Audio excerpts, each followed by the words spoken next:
जौनपुर जिले से कोई प्रावधान नहीं है। अगर आप रोडवेज से खास करके इतनी भीड़ में, जहां लाखों की संख्या में लोग हैं, लाखों की संख्या में लोगों के बीच में लड़कियों को आना इस ट्रेन के माध्यम से कितना धक्का मुक्की कैसे कैसे आई वो जानती हैं। इनके लिए तो कम से कम होम डिस्ट्रिक्ट होना चाहिए था।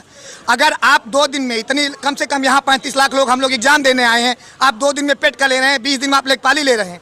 हम लोग कैसे कैसे आए हम लोग जानते हैं।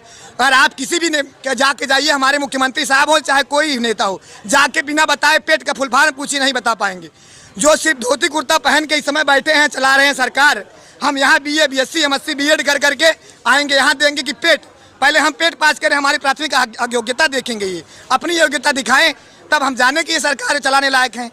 हम लोग वहाँ से आए हैं, 65 किलोमीटर, लड़कियाँ फुटपाथ पे लेटे हैं, जिनके घर के माँ बाप इतने सपने सजाए हैं, फुटपाथ पे लेटे हैं। ऊपर से सुबह SDM साहब आएंगे, रिपोर्ट दे देंगे कि यहाँ का पेपर लीक हो गया है। मुख्यमंत्री साहब के कान में तेल गया होगा, वो नहीं बोलेंगे दोबारा कि हमारे पेपर लीक हो गया, नहीं पेपर अमान्य कर देंगे, मान्य होगा, वो नहीं सुनेंगे हमारी समस्याएं। हम लोग यार, हम क्या बताएं, ट्रेन आ रहा था ना, हम लोगों से पहले मालगाड़ी लाई जा रही थी। 8 बजे का ट्रेन था, बिना खाए पिए मर रहे थे, 12:40 पे ट्रेन पहुंची है। कोई मतलब विद्यार्थी यहाँ, हम लोग देश के भविष्य और युवा हैं, हम लोगों के साथ खेला जा रहा है। इसलिए क्यों पता है, हम शिक्षित नहीं होंगे तो रोजगार नहीं मांगेंगे।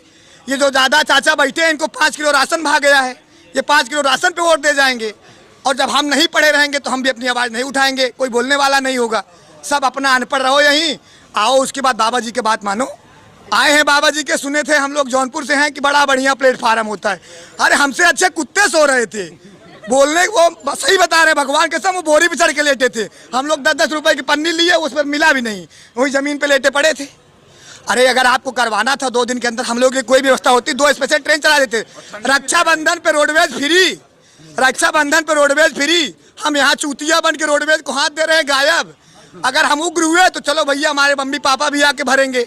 अभी ईडी बैठा दी जाएगी हमारे भी ऊपर, तुरंत भैया ऑन द स्पॉट कार्रवाई भी कर देंगे। चलो भाई साहब चलो, तुरंत माँ बाप भरेंगे हरजाना।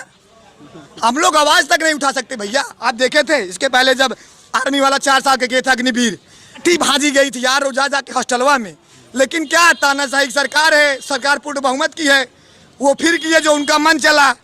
हम लोग NTPC के लिए रेलवे जलाए, सब किए, नहीं भैया सरकार तानाशाही की, उनकी पूर्ण बहुमत सरकार है, अपने मन के किए।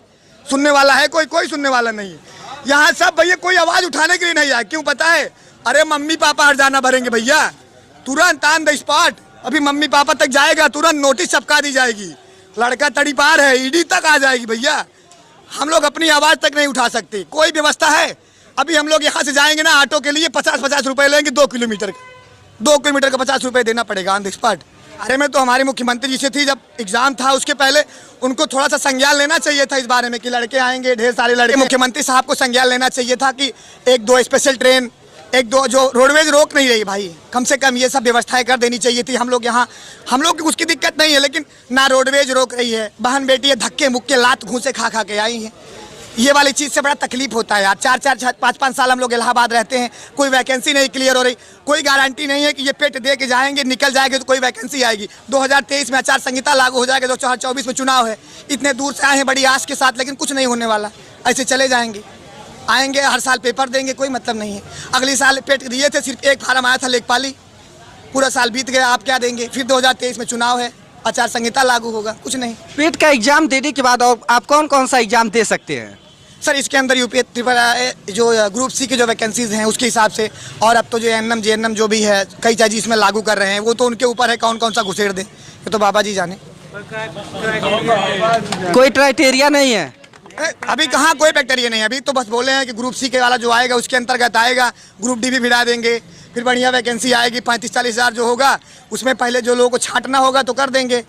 अब इतने, अब ये जो अव्यवस्था है पता है, आप इतना समझिए, जो उत्तर प्रदेश राज्य परिवहन है, जो रोडवेज वाले जो लड़के आए हैं रोडवेज से, सारा पैसा राज्य सरकार को जा रहा है। रेल मंत्रालय में जो हम खा रहे हैं, खर्चा कर रहे हैं, जो ले रहे हैं, वो केंद्र सरकार को जा रहा है, उनका बेनिफिट है। 10-10 रुपए की पन्नी लिए हैं, उनका रोजगार मिल गया है। हम लोग बेरोजगार हैं भैया, ऐसे करेंगे? अरे भैया लाखों छोड़े हैं, वो तो कल सर्वे होगा, भी पता चलेगा। कम से कम नहीं कुछ तो 1 लाख तो छोड़ दिए होंगे।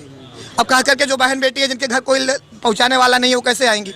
अच्छा, बोर्ड यह कह के पलड़ा झाड़ ले रही है कि नकल है वो ज़्यादा हो रहा था और सेंटर अगर दूर बनाया जाएगा तो नकल नहीं होगा। तो मैं कहना चाहूँगा, इससे पहले जब लेखपाल का पेपर हुआ है तो उसमें 15,000 मुन्ना भाई पकड़े गए थे, 8,000 सीट थी और 15,000 बच्चे पकड़े गए थे। तो सर उसके बारे में क्या कहेंगे? जवाब दे देते हैं, उसका भी जवाब दे देते हैं। हाई स्कूल इंटर का एग्जाम होता है, क्या नकल होता है? अगर हाई स्कूल इंटर एग्जाम में नकल होता है तो आप करवाते क्यों? वो तो होम डिस्ट्रिक्ट में रहता है, उसको भेज दीजिए दूर। बीएड वाला करवाए थे, डिस्ट्रिक्ट में करवाए थे, उसमें नकल हुआ था क्या? अगर नकल रोकना है तो वैसे भी लीक हुआ है। आप आजम जौनपुर जिले से सटा आजमगढ़ था, वहाँ कर देते, हम करे इलाहाबाद कर देते, जहाँ हम लोग कभी जाने नहीं है। नकल वकल नहीं है भैया। ये क्या है कि राज्य सरकार, केंद्र सरकार 120 रुपये ऑनलाइन करवाने लेंगे, वहाँ 70 रुपये वहाँ बेनिफिट हुआ, यहाँ आके 150 रुपये जो होगा राज्य परिवहन को फायदा होगा। बस यही मकसद है। बाकी अगर नकल रोकना, हाई स्कूल इंटर के पेपर आप दिलवा रहे हैं, गाँव में दिलवा रहे हैं ना, वहाँ तो नकल नहीं हो रहा है। अगर आप वहाँ क्या करें, टीचर बदल दीजिए, दूसरे जिले के दूसरे टीचर कर दीजिए, टीचरों को थोड़ा परेशान करिए। लड़कों को परेशान करके क्या मिलेगा? हर बार हम ही परेशान होंगे? ये कुछ नहीं है। बस यार क्या है पता है, आप अपना हक मत मांगिए, शांति से बैठे रहिए, आइए एग्जाम दीजिए। सब लोग ऐसे तमाशा दीजिए, आप हमसे बुलवाइए, हम बोलेंगे, सरकार जो मन में आएगा वो करेगा, कोई मतलब नहीं। यूपीएसआई का एग्जाम हुआ है, उसमें भी काफ़ी लोग पकड़े गए हैं, लेकिन उसकी जांच नहीं कराई गई। सर उसके बारे में आप लोग क्या कहेंगे? उसको रद्द करा के फिर से कराइए, जब पकड़े गए हैं। लेकिन अब खैर सरकार जाने, अब ज़्यादा कुछ कहेंगे भैया पता लगे हम भी आ जाए रडार में, इसलिए थोड़ा बच बच के बोलेंगे। इतना बोलेंगे कि भैया अगर आप जितना एग्जाम करा रहे हैं सब तो पकड़े ही जा रहे हैं ना मुन्ना भाई, तो इसमें भी पकड़े जाएंगे। इतना दूर भेजने से क्या मतलब? अभी सुने हैं कल पकड़े गए हैं, पेपर भी इसके पहले लीक हुआ था, पीडीएफ भी आ रहा है। अब चल रहे हैं उसी भरोसे, राम भरोसे हिंदुस्तान देखेंगे हम भी।